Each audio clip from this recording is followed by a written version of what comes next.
Assalamualaikum warahmatullahi wabarakatuh. Perkenalkan kami dari kelompok 6. Di sini kami akan mempresentasikan terkait aplikasi yang telah kami buat. Di sini saya selaku moderator bernama Alvin Ipuana Eka Diputra dan ada juga teman saya. Nama saya Ferry Ferdiansah. Nama saya Christian Oktan. Baik, untuk selanjutnya akan saya buka dulu dengan menjelaskan bagian dari awal. Oke, di sini untuk program yang kami buat itu terkait dengan aplikasi 3D printing. Oke, ini kelompok 6, kelompok yang sudah dijelaskan sebelumnya. Dan pada kesempatan kali ini, di sini terdapat dari latar belakang, tujuan, nama aplikasi, dan juga pengertian. Baik. Untuk latar belakangnya sendiri, izin saya menjelaskan juga. Jadi, latar belakangnya di era digital ini, proses transaksi dapat dipermudah oleh adanya aplikasi. Dalam aplikasi dapat memudahkan proses transaksi dari mulai penginputan secara mudah dan efisien. Dalam penggunaan aplikasi juga dapat meminimalisir terjadinya kesalahan dalam penginputan transaksi. Baik, untuk selanjutnya ada tujuan. Tujuan aplikasi ini dibuat adalah untuk memudahkan proses transaksi, memudahkan pembukuan bulanan dan tahunan, memudahkan proses input bahan, dan menampilkan stok bahan. Baik, selanjutnya, aplikasi ini juga dibuat untuk memudahkan user dalam proses transaksi agar tidak terjadi penginputan secara konvensional, serta membuat buku bulanan dan tahunan secara otomatis. Baik, pada kesempatan kali ini saya akan menjelaskan tentang rancangan aplikasi yang sudah kelompok kami buat. Yang pertama ada flowchart, yang kedua ada pseudocode, yang ketiga ada desain. Baik, bisa dilihat di sebelah kiri ada flowchart login, di sebelah kanan saya ada pseudocode. Yang pertama start, yang kedua tampilkan from login, yang ketiga input username dan password, yang keempat panggil fungsi login, username, password. 5. Jika return value dari fungsi login adalah false, lakukan langkah 9. Yang keenam, panggil fungsi load database. Yang ketujuh, jika return value dari fungsi load database adalah false, lakukan langkah 9. Yang kedelapan, tampilkan pesan login berhasil. Yang ke-9, tampilkan menu utama. Yang ke-10, selesai. Selanjutnya ada flowchart menu utama dan pseudocode-nya. Yang pertama, tampilkan menu utama. Yang kedua, input pilihan. Yang ketiga, jika pilihan transaksi, lakukan langkah keempat. Yang keempat, tampilkan from transaksi. Yang kelima, lakukan transaksi. Yang keenam, kembali ke langkah awal. 7. Jika pilihan input bahan, lakukan langkah ke-8. Yang ke-8, tampilkan from input bahan. 9. Input bahan. Yang ke-10, kembali ke langkah awal. Ke-11, jika pilihan laporan, lakukan langkah 12. Yang ke-12, tampilkan from laporan. Yang ke-13, tampilkan laporan. Yang ke-14, kembali ke langkah awal. 15, jika pilihan bantuan, lakukan langkah 16. Tampilkan from bantuan. 17, berikan bantuan. Yang ke-18, kembali ke langkah awal. 19, jika pilihan logout, lakukan langkah 20. Yang ke-20, tampilkan pesan Anda telah logout. Yang ke-21, Baik, selanjutnya akan disampaikan sama teman kelompok saya. Silakan, waktu dan tempat dipersilahkan Bapak Oktan. Oke, jadi saya akan menjelaskan flowchart transaksi. Di sebelah kiri ada flowchart-nya, lalu di sebelah kanan ada pseudocode-nya. Nah, yang pertama itu ada tampilkan menu transaksi. Nah, lalu yang kedua itu ada mendeklarasikan variabel-variabel yang diperlukan. Misalnya, nama, jumlah gramasi, jumlah per piece-nya, lalu ada jumlah bayar, dan kembalian. Nah, yang ketiga itu ada menampilkan from transaksi, menginputkan nama, jumlah gramasi, dan jumlah per piece-nya. Nah, bila tombol hitung diklik, lakukan langkah 6. Langkah 6 itu menghitung total harga transaksi. Lalu nomor 7-nya itu ada menampilkan total harga pada tampilan. Nah, yang ke-8 itu ada tombol tambah. Nah, kalau misalkan tombol tambah diklik, itu akan menambahkan data transaksi ke dalam database. Misalnya, simpan pada data grid. Nah, lalu ada yang ke-10 itu ada tombol hapus. Nah, tombol hapus itu kalau misalkan diklik, itu akan menghapus data transaksi yang dipilih pada data grid. Lalu nomor 12 itu ada tombol edit. Nah, kalau misalkan tombol edit diklik, itu akan menampilkan form edit transaksi. Dan kita bisa menginput perubahan data transaksinya. Lalu yang ke-15 itu ada simpan perubahan pada database-nya. Kayak misalkan update pada data grid. Lalu yang ke-16 itu bila tombol selesai transaksi diklik, itu akan menginputkan jumlah bayar dan menghitung kembalian. Lalu menampilkan angka kembalian. Lalu ada tombol cetak. Kalau misalkan tombol cetak diklik, itu akan mencetak struk transaksi. Nah, itu mengulangi dari langkah ketiga. Lalu ada form input bahan. Nah, input bahannya itu menampilkan menu input bahan, lalu mendeklarasikan variabel-variabel yang diperlukan, kayak misalkan nama bahan, jumlah gramasi, harga beli, dan harga jual, dan menampilkan form input bahan. Lalu input nama bahannya, jumlah gramasinya, harga beli, dan harga jualnya. Kalau misalkan tombol save diklik, itu akan menyimpan data bahan ke dalam database. Lalu akan menampilkan pesan, bahan berhasil disimpan. Lalu ada tombol edit juga. Kalau misalkan tombol edit diklik, itu akan menampilkan form edit bahan. Lalu kita akan bisa menginputkan perubahan data bahannya, lalu akan menyimpan perubahan pada database. Nah, sesudah disimpan, dia akan menampilkan pesan yang berbunyi bahan berhasil diubah.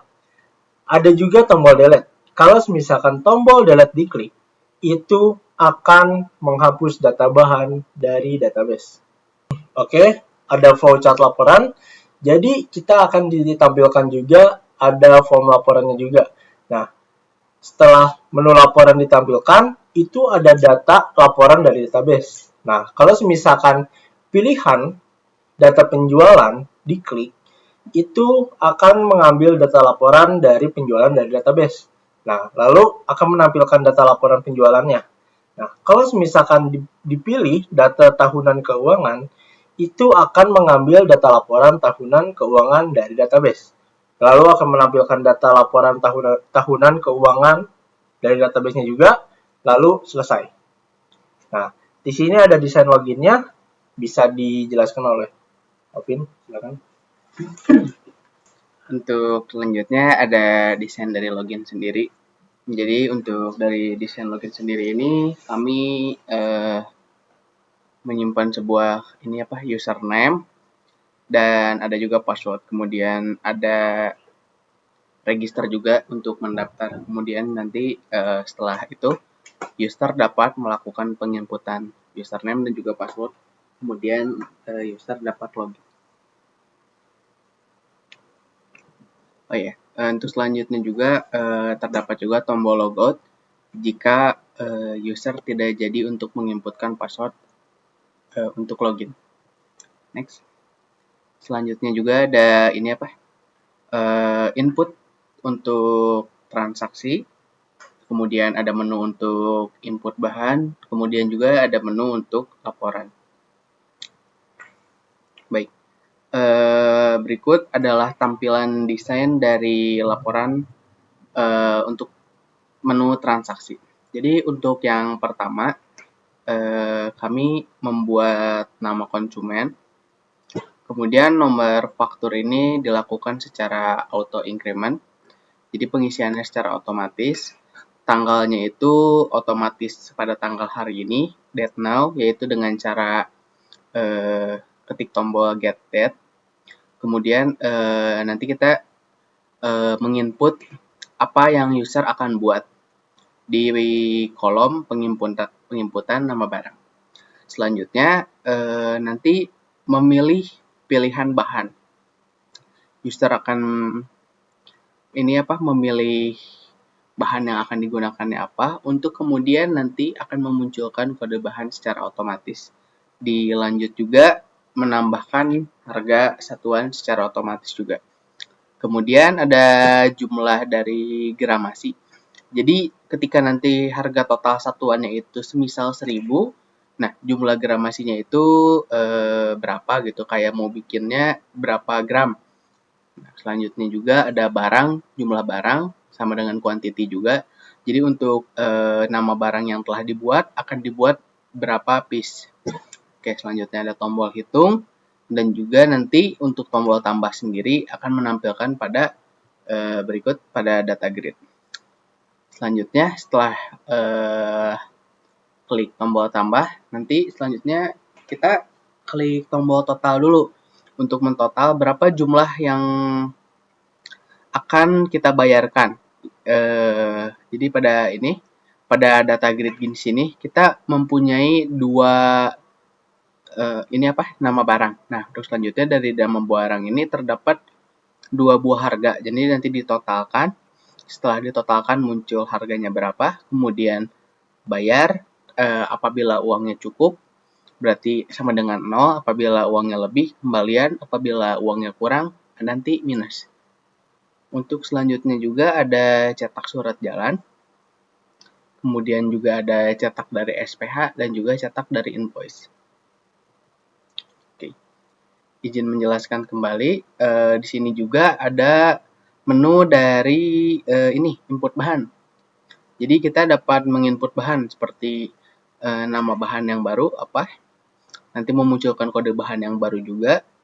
Kemudian ada jumlah barangnya, yaitu stoknya ada berapa gitu. Kemudian nanti ada harga beli dan juga harga jual. Kemudian nanti kita dapat menyimpannya, menghapus atau mengupdate stok bahan yang tersedia. Untuk selanjutnya, saya juga dapat menampilkan yang selanjutnya. Oke, selanjutnya ada laporan dari input bahan yang telah tadi kita lakukan di menu sebelumnya, yaitu ada KD barang, ada nama barang, ada jumlah barang, ada harga beli, ada harga jual, dan juga ada tanggal masuk. Oke, selanjutnya sendiri ada dari laporan penjualan keseluruhan. Jadi ada nomor faktur, ada kode barangnya, ada nama barang, ada harga satuan, ada jumlah beli, ada harga, ada bayar, ada kembalian, dan juga ada tanggal. Baik, untuk selanjutnya dapat dijelaskan juga nanti oleh rekan-rekan saya mengenai program dari aplikasi yang telah kami buat. Selanjutnya akan dijelaskan oleh Saudara Peri. Baik, pada kesempatan kali ini saya akan menjelaskan aplikasi yang sudah kelompok kami bikin. Yang pertama, saya akan menginput dengan nama admin, username-nya admin, dan password-nya juga admin. Lalu selanjutnya klik button login. Lalu ada pesan login berhasil, lalu kita klik OK. Oke, di sini saya akan menjelaskan tentang proses transaksi yang terjadi. Nah, ini ada nama konsumen. Nama konsumen itu kita isi dengan nama Oktan. Lalu ada nomor faktur itu adalah nomor dari invoice-nya tersebut. Kita akan ngambil nomor faktur itu menjadi nomor invoice. Lalu tanggalnya itu tanggal hari ini, kita ambil tanggal hari ini. Lalu ada nama barang. Nama barang, misalkan saya mau buat pesawat. Oke. Nah, nama bahannya apa? Nama bahannya itu PLA plus. Nah, kode bahannya itu 0001, lalu harga satuannya itu 1950 perak. Nah, lalu misalkan jumlah gramasi yang ada di program slicer itu tuh ada 300 gram. Nah, lalu saya mau bikin berapa sih? Saya mau bikin 3 pesawat. Nah, lalu saya hitung. Berapa sih harganya? Itu tuh harganya 1755000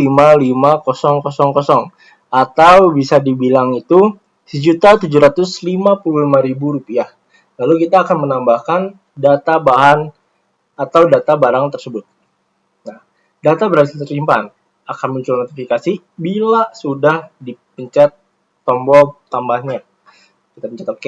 Nah, ini sudah ada ID 3, kode barang 0001, lalu deskripsi ordernya pesawat, nama materialnya PLA, harga satuannya 1.950 perak, ada jumlah belinya atau jumlah gramasinya, itu ada 300, lalu ada kuantitinya atau jumlah kita belinya berapa, itu ada 3, lalu ada harganya, lalu ada nama saya sendiri.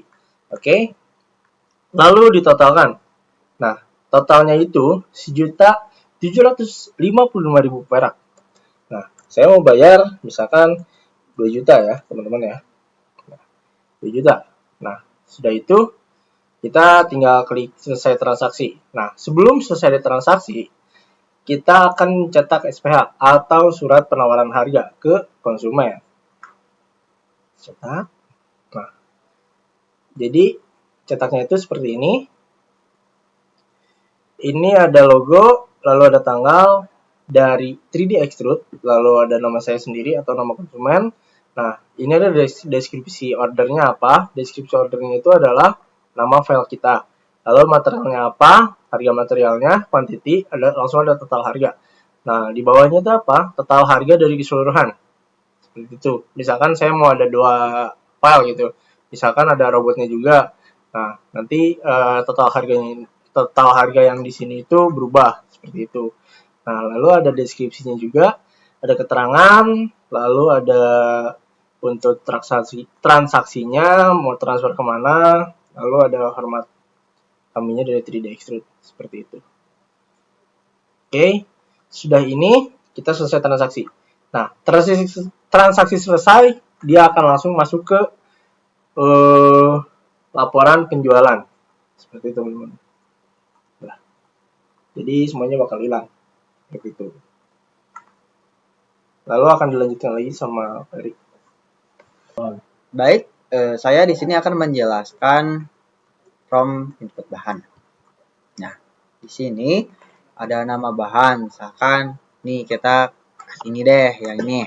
Yang pertama yang ada di data grid dengan jumlah barang yang sudah min. Tadi kita tambah stok dengan kode bahan PLA plus dengan jumlah bahan 5.500 min 5.500. Mari kita ubah dengan 5.000 jumlah barang. Di sini ada harga belinya. Harga belinya itu 1.200. Lalu kita akan menjual dengan harga 1.950 perak. Lalu kita klik update. Lalu ada pesan data berhasil diubah. Lalu saya klik OK. Nah, pada di sini yang awal B001 PLA plus dengan jumlah barang yang tadinya min sekarang menjadi nambah karena kita sudah ditambahkan stok yang terbaru. Nah, di sini lalu bila mana kita kesulitan untuk mencari barang harus scroll dengan membuang waktu, mari kita search dengan misalkan yang barusan. Nah, di sini lalu sudah ada tampil, lalu di sini ada button kembali. Baik, selanjutnya ada from menu laporan. Baik, dan di sini ada laporan penjualan dan laporan data bahan. Di sini saya akan mencoba laporan penjualan. Nah, tampilannya seperti ini. Nah, ini adalah transaksi yang sudah teman saya lakukan sebelum ini. Nah, dengan nomor faktur F0001 dengan kode barang B001 dengan nama barang PLA plus dengan harga satuan sekian, jumlah sekian dan sekian. Bisa dilihat. Nah, dan di sini ada laporan data bahan. Laporan data bahan yang sudah kita input barusan, yang pertama ini yang PLA plus yang udah saya update, terupdate di sini, dan lalu ada ini dan tanggal masuknya segini. Baik, dan di sini ada tombol kembali.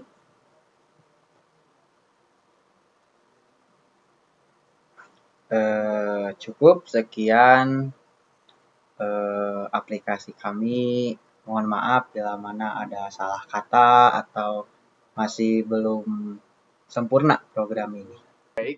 Terima kasih atas presentasi yang telah kami lakukan. Kami mohon maaf apabila masih memiliki banyak kekurangan dari cara bicara kami, presentasi kami, atau salah-salah kata. Maaf juga bila kekurangan dari program kami masih banyak. Maka dari itu kami tutup dengan Assalamualaikum warahmatullahi wabarakatuh. Ah,